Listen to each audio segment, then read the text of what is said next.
I'm Betsy Bozak and Pro Tem President at the moment. And we welcome everyone.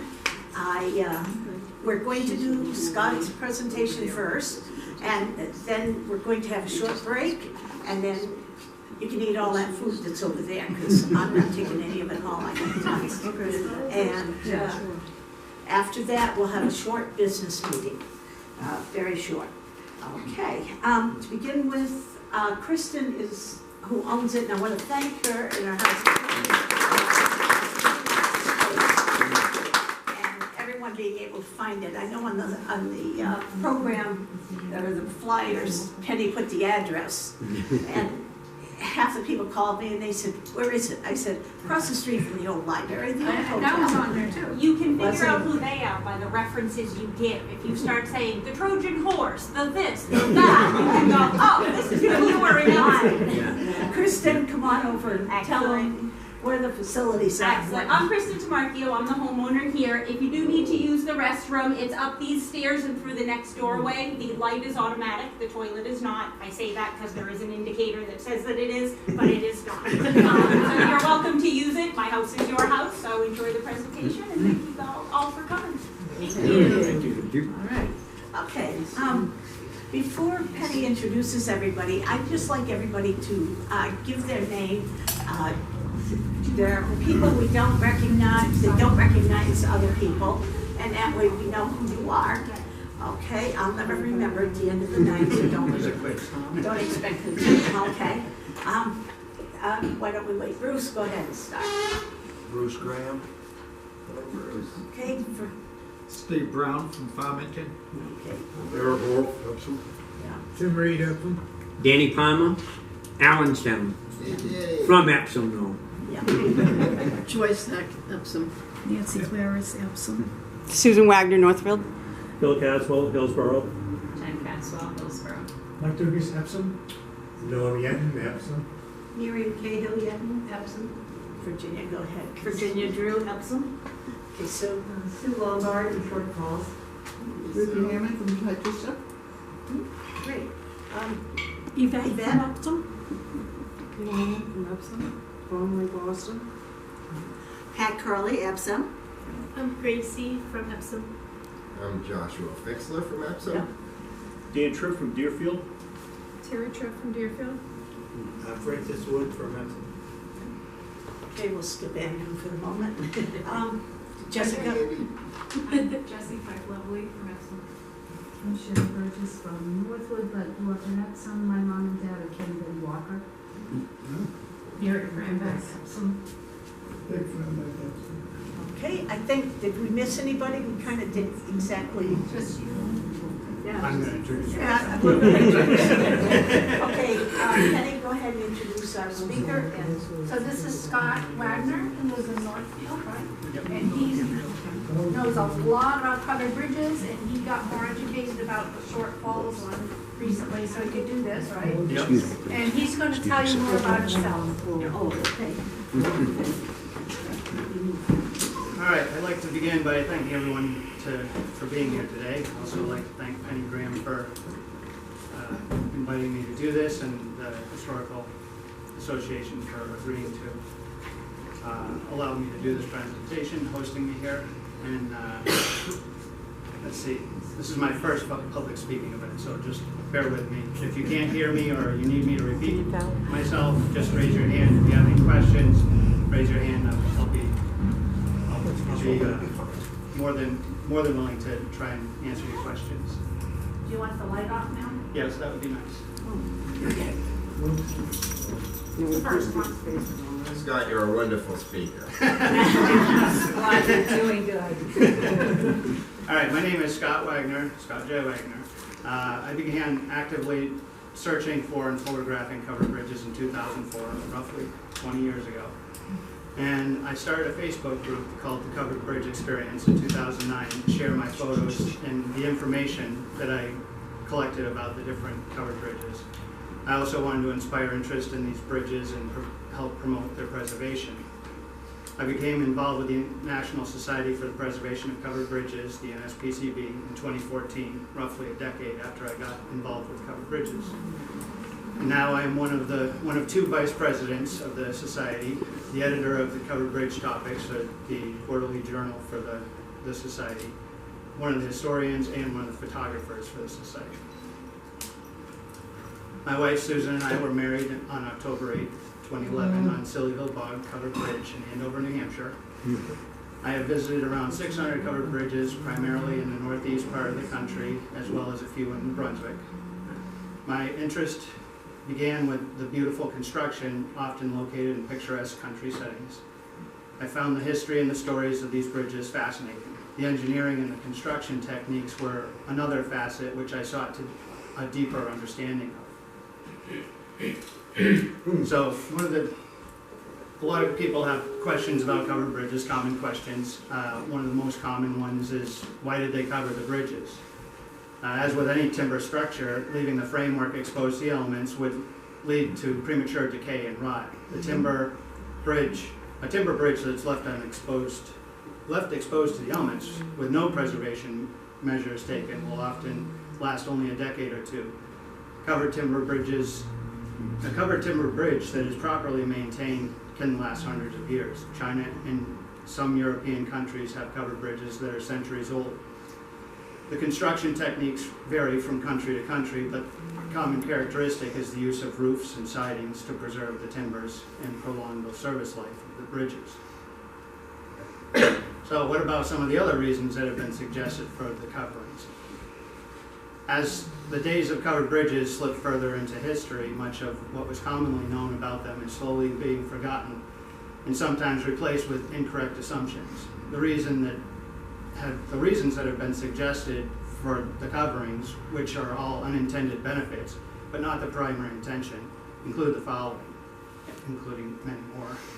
It makes the bridge resemble a barn, making it easier for horses and cattle to get the horses and cattle to cross them without getting spooked. It provides a place for travelers to escape the weather. It provides a place to steal a kiss from your sweetheart, maybe. That's a lot of them were called kissing bridges and still are today. So, another common question: where was the first covered bridge in the country built? Well, that would be the permanent bridge in Philadelphia, Pennsylvania. It was the first documented covered bridge in the North American continent. It replaced a pontoon bridge, and for that reason it became called the permanent bridge. The Permanent Bridge Company, which owned it, was incorporated March 16, 1798. The bridge was designed by Timothy Palmer of Newburyport, Massachusetts. Palmer and Judge Richard Peters, president of the Permanent Bridge Company, agreed that it should be covered to protect the investment. The first stone of the eastern pier was laid on September 5th, 1801, and it was opened to the public on January 1st, 1805. The bridge itself was 550 feet long, spanning the Susquehanna River in 3 graceful arches. It had a width of 42 feet. Adding the abutments and wing walls, it brought the total length to approximately 1,300 feet. All right, so another question. What is the longest covered bridge that's ever been built in this country? The longest bridge actually in the whole world that we know of was the Columbia-Wrightsville Bridge.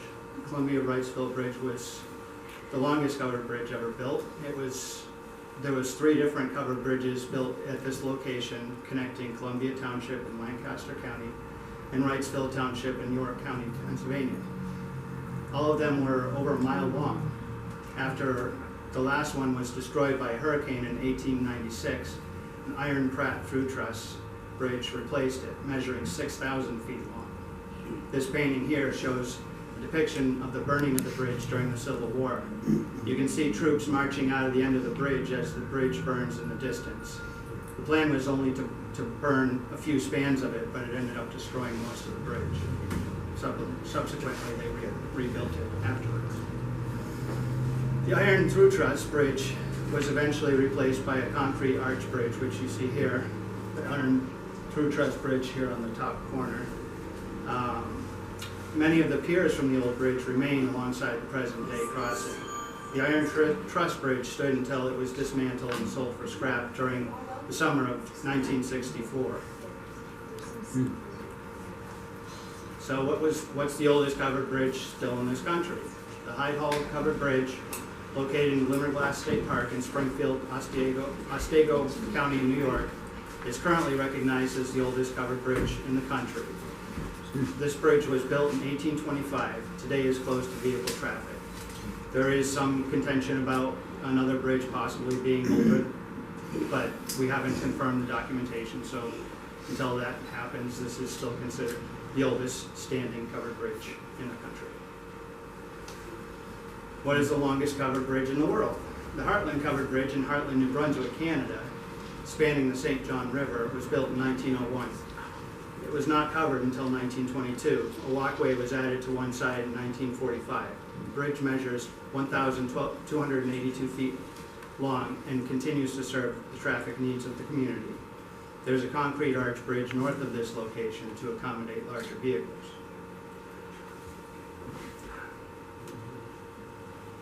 What is the longest covered bridge in the country? Currently, Smolin Gulf Bridge was built in 2008 for a total of $8 million. It is currently recognized as the longest covered bridge in the country with a total length of 613 feet. The bridge sits about 90 feet above the valley floor, and it can handle two-way traffic, including tractor trailers. There's a 14-foot overhead clearance, which is standard height for clearance for most highways. And there is walkways on both sides. All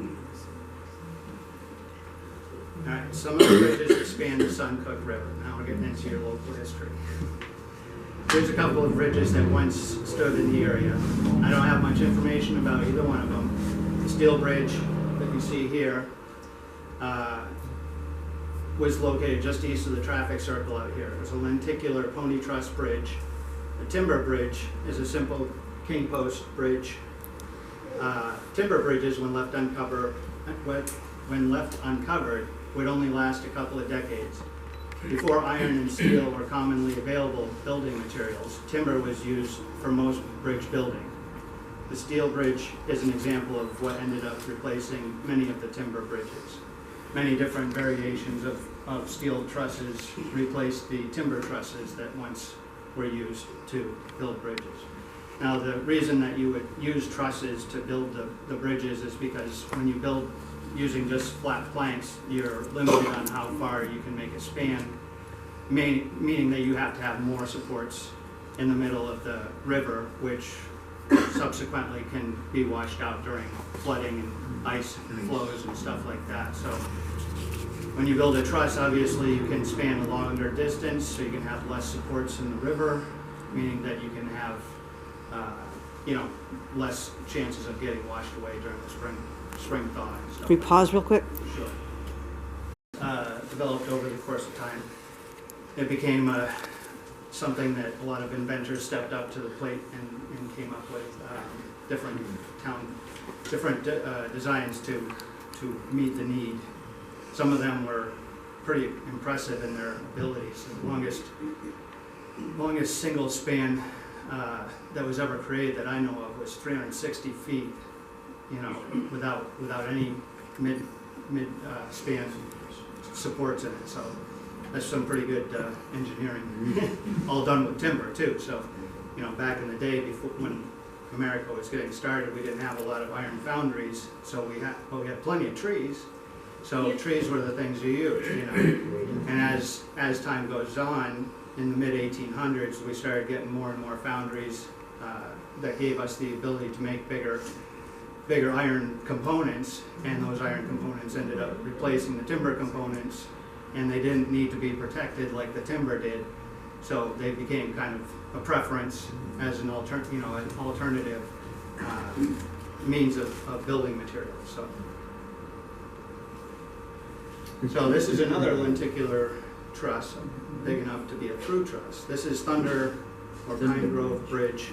It was built in 1887 by the Berlin Iron Bridge Company of East Berlin, Connecticut. It is 96-foot single span metal, six panel pin connection lenticular through truss spanning Suncook River in Chichester, Merrimack County, New Hampshire, on the old alignment of Depot Road, just a little north of here. Scott? Yeah. It should be Pine Ground. Pine Ground. Oh, good to know. Good to know. Thank thank you for that information. Update my notes. I have a question. Sure. On that one, did it used to be covered? This one? No. No. No, that's like I was saying before, the iron and steel, subsequent steel components didn't need to be covered. They would paint them in order to help preserve them, but they didn't need to spend the expense or the time putting all the roofing and siding and stuff like that on. You would still have to replace the decks on them because they're exposed to the weather. You know, they rot after a few decades or whatever. So there hadn't been a covered bridge there before? Not that I know of. I don't have any. there was. Oh, there was? Yeah. Okay. Okay, that's good Just to know. wood, just open wooden. Oh, an open wooden, bars I not could a covered bridge. Find out. Yeah.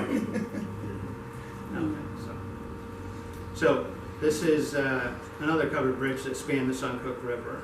This is the Mary's Covered Bridge. It was in Pittsfield from around 1879 to 1909. It was a town lattice through truss construction, which was a popular choice of the area. The history behind this bridge, the bridge's beginnings, are rather somber. The story of Mary's Bridge, which was also known by many as Bridge Street or Upper Valley Bridge, is based on a sad story. The details of this story seem to vary a bit depending on the source. However, the stories all end with a young lady named Mary succumbing to the icy waters of the Suncook River. This death seemed to prompt the construction of a substantial bridge near the location of the temporary bridge that she had mistakenly relied upon that fateful day. As one of the stories goes, a 26-year-old Mary Bodge was heading home from work on Thursday, January 8, 1874. She had crossed the Suncook River earlier that day on her way to work on a simple rope and plank bridge slung across the river. It appears that this was during spring thaw, and the ice flows and increasing current prompted nearby residents to disconnect the bridge and pull it over to the western bank of the river to prevent it getting entangled in the ice. When Mary arrived at the river crossing where she had crossed earlier that day, as well as many times before that, I'm sure, being a cloudy night that diminished the light of a waning moon, she was unaware that the bridge had been removed and not put back into place. She stepped off of the riverbank and into the icy waters. Her cries quickly prompted residents to gather at the river's edge. They were unsuccessful in providing her help before she slipped beneath the icy surface. With the light of the following day, they repeatedly dragged the mill pond below where she had disappeared. Money was raised to hire a diver from Boston. Her body was found just below the dam. Mary's Bridge was also known as Bridge Street and Upper Village Bridge, like I said. It was constructed in the manner typical of New England-style village bridges, with walkways flanking both sides and decorative features around the portal. The bridge was constructed using trusses based on the 1820 patent design of Ethiel Town. The variation of this design used for this construction is called a fantail town truss. The diagonal planks near the ends of the trusses are arranged in a radiating manner resembling a folding handheld fan. Thus, the tails or the ends of the trusses have diagonals arranged in a way that somewhat resembles a fan. That's how it gets the name fantail. This style was commonly used by such builders as Dutton Woods, who was credited with building a few of the railroad bridges, as well as some of the road bridges in the central New Hampshire region. The builder of Mary's Bridge appears to have not been recorded in our records. It seems the builder of the nearby Barnstead Bridge, which was built similarly a short time afterwards, was noted as being E.S. Carroll of Laconia, New Hampshire. It would be a logical conclusion to attribute the construction of Mary's Bridge to him. The few existing photos I've seen of this bridge seem to all show it lacking siding. Even though this provides some benefits, such as natural light inside the bridge, plenty of natural airflow to dry out and aerate the bridge, and minimal water resistance during high water events, it can also lead to increased weather exposure to the critical timbers, causing premature degradation of the bridge. The bridge didn't even last a half century. About 3 decades after deemed critical to construct the crossing, it was being assessed as unsafe for daily use. According to the town reports from 1910, the bridge had been deemed unsafe and discussions were had about replacing it with a steel and concrete span. Discussions were also had about doing some work to the abutments as well as some road grading to accommodate the new bridge construction. According to the report in the Valley Times, September 3rd, 1909, the old bridge was blown off its foundations with dynamite, Friday 8 p.m. Philister S. Elliott had charge of placing of the dynamite, and the work was done the most skillfully done. So this is Barnstead Bridge, and it spanned the Suncook River around 1879 to 1934, when it was replaced with a steel and concrete bridge. It was constructed similarly to Mary's Bridge, which was only about a half mile downriver from this bridge. An article in July 1968 edition of Covered Bridge Topics mentions the bridge having been built in 1878 to replace an open bridge. It was constructed for $2,000 by E.S. Carroll of Laconia, New Hampshire, and replaced by a concrete and steel bridge in 1934. The states the sides were completely sided between 1824 and 1828 to prevent horses from being spooked when crossing the bridge. It is unclear to me why this was done for such a short time and why it was done long after the introduction of automobiles, rather than when horse-drawn transportation was used primarily. Most photos show the trusses fully or mostly exposed. Town records show payments made for surveying the road and bridge plans in 1878 and items about a new bridge and roads in 1879. This may support the idea of the Barnstead Bridge being built around that time. This bridge was constructed using the town through truss design. It was also a fantail variation of the design, like the nearby Mary's Bridge. It was around 70 feet long and carried the road to Barnstead, now Route 107, across Suncook River, about a half mile upriver from Mary's Bridge in Pittsfield, New Hampshire. According to the information provided on Covered Spans of yesteryear, it had a walkway on one side of the bridge. And here's a view of the Barnstead Bridge when the sides were nearly completely covered. And according to the information provided by Mrs. Madge Pierce of Suncook, New Hampshire, the bridge was finally sided around 1824, then the siding was removed 4 years later in 1828.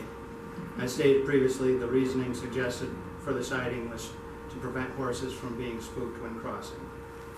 Not sure how reliable it is, but that's what they say.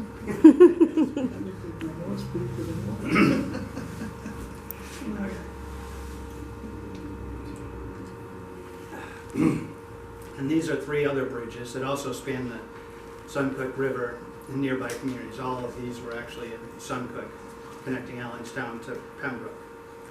The Town Lattice Bridge on the lower right corner was the last covered bridge to disappear, and the end of its life was pretty rough. It had been abandoned for years and subjected to vandals, including arson. It finally collapsed in 1970. The one on the left here was called Main Street Bridge. The build date and builder, as well as the details of its loss, are all unknown, which is the case with many of the bridges we've found out about. Just knowing that it existed sometimes is all we have to go on. It was a 60-foot single-span paddle-ford truss construction over Suncook River, like I said, connecting Allenstown to Pembroke. The one on the top right there is Osgood or Turnpike Bridge. The builder and the build date are unknown, but it was lost in the 1930s. It was around 60 feet long, a single-span paddle-ford truss construction with arches over Suncook River, again connecting Pembroke and Allenstown. And the Osgood Bridge name was got its name from a grist mill that was adjacent to it. And bottom right was a railroad bridge, ironically, the build date and the builder are unknown, but it collapsed in 1970. It was a 103-foot long, two-span town deck truss bridge over Suncook River. This was a deck truss bridge, which means the train ran across the top of the structure and it was abandoned and decayed until it fell into the river in 1970. And now we get to the one we're all waiting for. Short Falls Covered Bridge. I learned a lot about this over the course of doing this presentation. Now this is the only image that I was able to come by that actually shows the bridge almost fully intact with siding. Most of the photos of the bridges show it almost completely bare, other than the roof material. Scott, Sure. I have some other pictures where the siding's all on, That's cool, yeah. on that table. Yeah, I've seen a lot of them with the side boards on them, but a lot of the times the gable is missing most of its boards too, so. Is that from trucks hitting it? Actually, it's hard to say. Probably not the trucks because there wasn't too many box trucks back then. But Hay wagons. Yeah, they did have hay wagons and other large loads. It's possible, or it could just be that it was blown off in the wind. It got a little loose over the time. It's a matter of people maintaining the bridge or lack of maintenance. Let's see. And also, you can also see inside the bridge, these are called weather panels, the boards inside the portals. And as you can see, there's a lot of stuff on them. That's where they used to put a lot of advertisements and stuff like that. It was a popular place to put advertisements because everyone was crossing the bridge. So if you wanted to advertise your business, you'd post up a little sticker, a little poster there, and everybody would be able to see what you were selling or what you had to say. They didn't always take them down, so they just see remnants, of peeled off stickers or whatever there. Sometimes you'd see them also up on the rafters or inside on the trusses and stuff like that. Right. So according to the information I've gathered, the bridge was built in 1830 or 1831 by Jeremiah Tripp for the sum of $112.67. The bridge was raised in November of 1950, so that was the length of its lifespan, just over 100 years, actually, 120 years. According to the Concord Daily Monitor, Saturday, August 25th, 1962, in an article called Epsom Items, this date seems to be supported by entries in the Epsom Town Records from 1950. In a report ending on December 31st, 1950, published the following year, there is a line item mentioned on page 9 referring to the disposing of the timbers removed from the Short Falls Bridge. This was among several topics that were to be voted on that year. It was included as item 9 to see what action the town would take regarding the disposal of timbers removed from the Short Falls Bridge.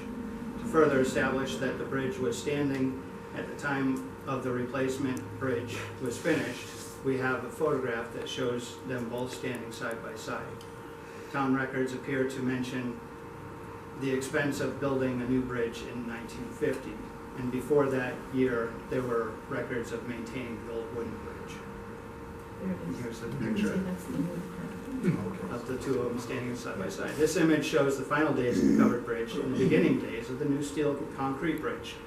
According to the records and information that I've found, the new bridge was built in 1950, and the covered bridge was still standing for some time after that. Luis Moore Doust provided this photo, and it's available online at the Epsom Historical Association website. The information that was presented in the database for covered spans of yesteryear, a comprehensive historical resource of covered bridges, concerning the Short Falls Covered Bridge, was primarily provided by an article that was published in 1967 in the NSPCB's quarterly journal, Covered Bridge Topics. According to the article, the steel bridge that replaced the covered bridge was erected in 1950. According to this article, the good boards were taken from the old bridge when it was dismantled in 1948 and used to brace up other covered wooden bridges still in existence in Short Falls and nearby townships. We have since found that some of these details are inaccurate.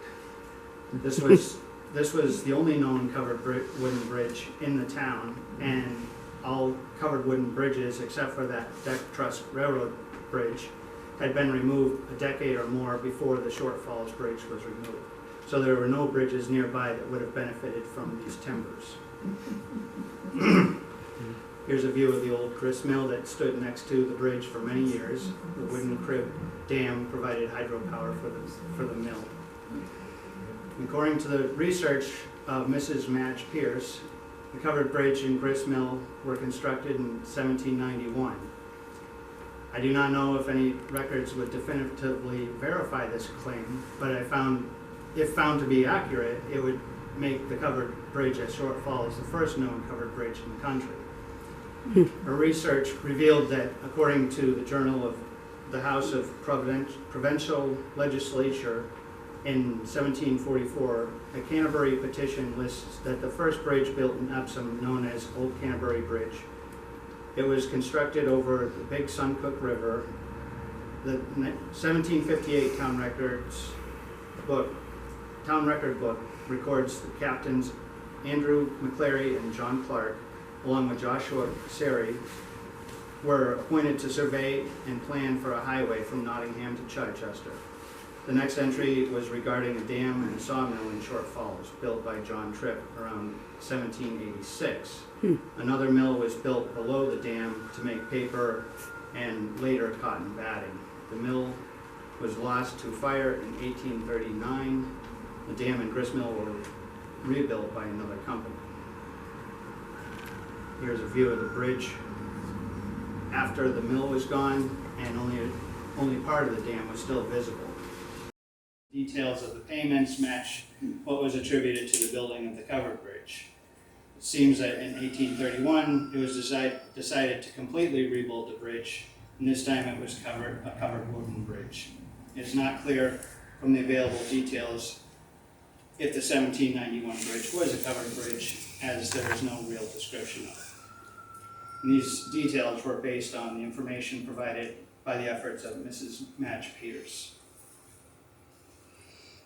Now, here's a good picture showing a view of the bridge at the end of the trusses and the end of the arch. If you notice, most of the diagonals are parallel to each other, but once you get towards the ends here, they start to kind of converge a little bit. They're not very parallel. That's indicative of the fantail town truss design. Basically, it's just about load transfer. So according to the article from Epsom Historical Association titled Short Falls and River Road, in a section focused on Short Falls Bridge, there are a few more details provided about the early years of the Suncook River crossings in Short Falls. It states that the consideration for the first crossing in Short Falls was in 1772, when they formed a committee to begin surveying the land. It seems there was no record located of the committee's findings, however. At the town meeting in 1778, it was voted to lay out the river road to Allenstown and add a road and build a bridge near Short Falls in the most convenient place. It seems records from 1780 suggest that the bridge was built and compensation was provided. In 1801, records indicate that concerns were expressed about the condition of the bridge. A warrant article in 1818 requested that the town rebuild the bridge. Nothing appears to have been done to address this request until 1830, when Jeremiah Tripp received from the town $112.67 for timber, labor, and rum to rebuild the Short Falls Bridge. This doesn't indicate if he built it that year or when it was finished. This does provide us with the name of the builder as well as the cost of building. Now, obviously, like you've heard, different accounts have different details, so we're still trying to iron those things out. Sometimes doing research doesn't always lead to definitive answers. So this is The trusses that were used to build Short Falls Bridge were unique to the area. The unique design was based upon a popular patent by Eeltown from 1820. But the trusses used square timbers that were notched out at each intersection. The photo on the left shows Short Falls Bridge, and the image on the right shows a close-up detail of a joint inside the Cornish-Windsor covered bridge. Cornish-Windsor covered bridge is still standing. It connects New Hampshire and Vermont over in Cornish, connecting to Windsor, Vermont. It's actually the longest historic covered bridge still in use in America. It's the longest two-span covered bridge in the whole world. An article that appeared in April 1976 edition of New Hampshire Profiles magazine recounts some of the notes about Short Falls Bridge from Russell S. Yep. He compiled detailed notes about the bridge and adjacent mill. The bridge was built in the early 1830s and was constructed upon split granite. This is granite that was quarried without the use of explosives. The lattice trusses were around 110 to 115 feet long, with about 80 feet between the abutments, according to Russell's accounts. These trusses were based upon the 1820 patent design of Eeltown and were constructed in a manner that was not very common for this region. The typical method of construction for these trusses incorporated planks arranged in a lattice configuration pinned together at the intersections using hardwood trunnels, or tree nails or trunnels.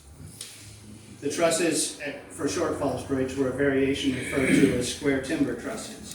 The square timbers were notched at each intersection and connected using one fastener rather than two or more, which is more common. There are benefits and drawbacks to this variation. The number of fasteners required is decreased. However, there is additional skill and effort required to accurately notch out every timber at the point of each intersection. The primary objective of Town's design was to simplify truss construction and alleviate the requirement for skilled timber joinery techniques. The square timber Town trusses were utilized by builders such as James Tasker and others who built bridges in and around the Connecticut River Valley. Today, there is only one example of this variation still standing, which is the Cornish-Windsor covered bridge connecting Cornish, New Hampshire, and Windsor, Vermont. And this is actually Eeltown's patented design, issued in 1820. And this is a photo taken during the flood of 1937. 36. Yeah, you're right. Some of the records say 37, so there's obviously some debate on that. So Russell is credited for helping prevent the loss of the Short Falls Bridge during the flood of 1936 by having the foresight to chain the bridge to a few ancient and sturdy trees on both ends of the bridge. It is believed that this effort, coupled with the efforts and foresight of Russell's father, Samuel Roby Yetton, were instrumental in preventing the bridge from being swept away. Samuel Yetton was road agent in the late 1800s and decided after about 60 years of service, the bridge needed some reinforcement. So he constructed a set of laminated arches inboard of the trusses, flanking the roadway. Town records seem to suggest this may have been done in 1893. Laminated arches were a common addition to covered bridges as a supplemental support system. It seems that the addition of these arches not only prepared the covered bridge for the introduction of automobiles in a couple of decades later, but also helped brace the bridge in its place during the flood of 1936. This is a photo of the interior of the bridge that was taken on August 28, 1948 by Henry Gibson. What looks like graffiti on the interior guardrail planks is an advertisement for a local business, although it is unclear what it says. More details provided by Russell tell us about the roofing being sheathed with wooden, probably cedar, shingles that were 3 feet long, hand split and shaved. These shingles were would protect the bridge from rain and snow that could saturate the timbers, penetrating the joints, which could lead to premature decay. Before the introduction of automobiles, horse-drawn transportation was the common means of travel. In the wintertime, the use of sleighs was most common. Covered bridges presented a problem in that the roofs that helped keep them dry also prevented snow accumulation on the roadways inside. The runners of the sleighs did not slide across the dry planks of the bridge decks. This led to a tradition, or shall I say occupation, of shoveling snow onto the decks of the bridge. This practice of snowing the bridge was common in areas where there was covered bridges and snow during the days before automobiles replaced the horse-drawn sleighs. The town records of Epsom list payments of $100 being given to people for doing this up until around 1910. Russell mentions that the steel and concrete bridge that was built about 100 feet downstream from the covered bridge, engineers worried that bridge might collapse during a freshet and cause damage to the new bridge. The bridge was dismantled shortly after the new bridge was finished. That bridge was dismantled shortly after the new bridge was finished, and Russell states that the timbers were taken to an area in the woods between Webster Park and the river. There is a mention of determining what to do about these timbers in the town reports of 1950, as I mentioned previously. So these are some of the different trusses that they use to span covered bridges. The one on the top right there is the Burr Truss. It was patented in 1817 by Theodore Burr, who was from Torrington, Connecticut. It was used throughout the country and beyond, but most of the, not too much in the New England region, actually. A little bit in Vermont, but a lot of it in Pennsylvania, a lot of it in New York. You won't find any of these in New Hampshire, but all these other ones you will. So up here we have the King Post Truss. This is one of the basic designs that you would find even in like barns and stuff like that. And that's pretty much where the concept of trusses came from. You know, you had barns that needed large expanses, without a bunch of poles supporting it. So they took some of the concepts that they would use to make these large timber structures and applied them to spanning rivers. To make the spans a little bit longer, you put the horizontal piece in there and have two of the vertical posts. That's called a queen post. And beyond that, we get into more complex geometry. So the next one down on the right side is the long truss. That was patented by Colonel Stephen H. Long in 1830. He actually patented quite a few different designs, but this seems to be the most popular one of choice that he designed. We have a couple of different examples of that one still standing in New Hampshire, and a few more around the country. We already looked at the town lattice truss. That was patented in 1820 by Heathfield Town. He revised his patent in 1835. He was from Thompson, Connecticut. The oldest example of his design still standing in a covered bridge is in Woodsville, New Hampshire, the Bath Haverhill covered bridge. It was built in 1829. Let's see. Below the long truss, the middle one there is the Howe truss. That's similar to Long's design. It uses iron rods in the vertical position as tension members, and then all of the diagonals are compression members. And that was actually very popular in railroad bridge construction. Below that, you actually have a similar design. It's called the Pratt Truss. That was designed by Thomas and Caleb Pratt in 1844. And the Howe Truss above it was William Howe in 1840. The Pratt Truss is basically a reverse idea from the Howe Truss. So it uses timber vertical members and metal rods for the diagonal tension members. Similar idea, but It was also used in a few different railroad covered bridges. Now below that, we have what's called the Paddleford Truss. That was designed by Peter Paddleford of Littleton, New Hampshire. And it was based on, it was kind of a takeoff on Long's design. In that he used the basic multiple king post design, which if you look at the Burr truss and imagine without the arch, that's what a multiple king post truss is. Now nobody lays claim to having actually invented that truss, and it's been used throughout the country and beyond. But there's been variations to it, so a lot of the different variations you see here seem to incorporate that with more reinforcement. So basically Peter did the same idea.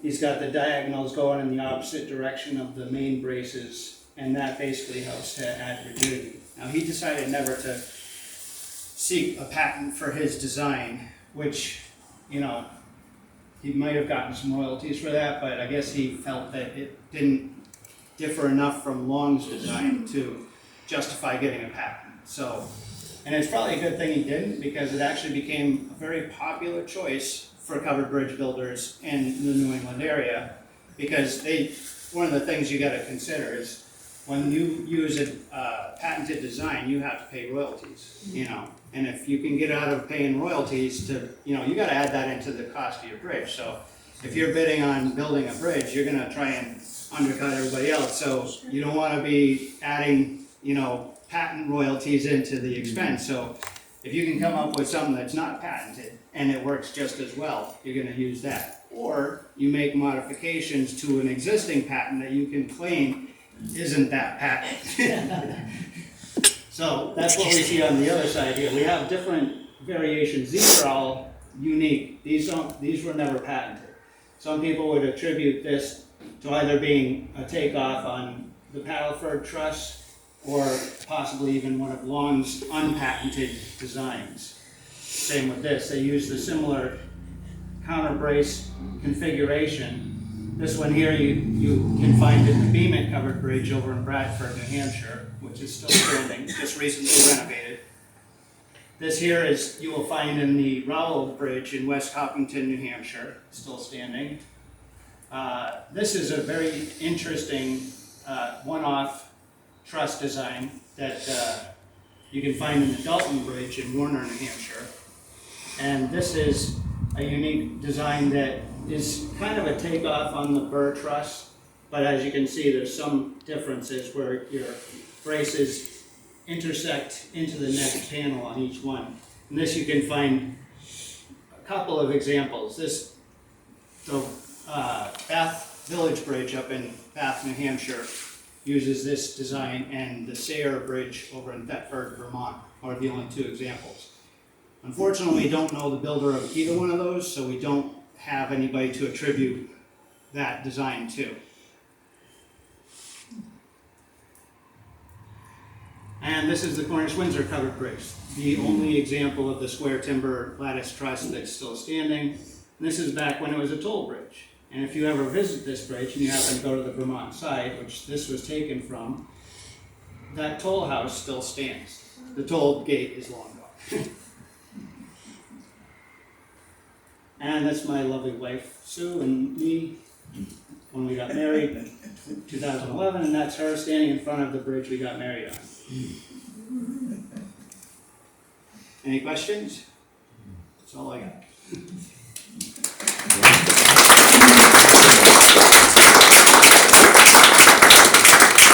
Sure. I just wonder if you had any information on the bridge that would have been over the Little Sunbrook.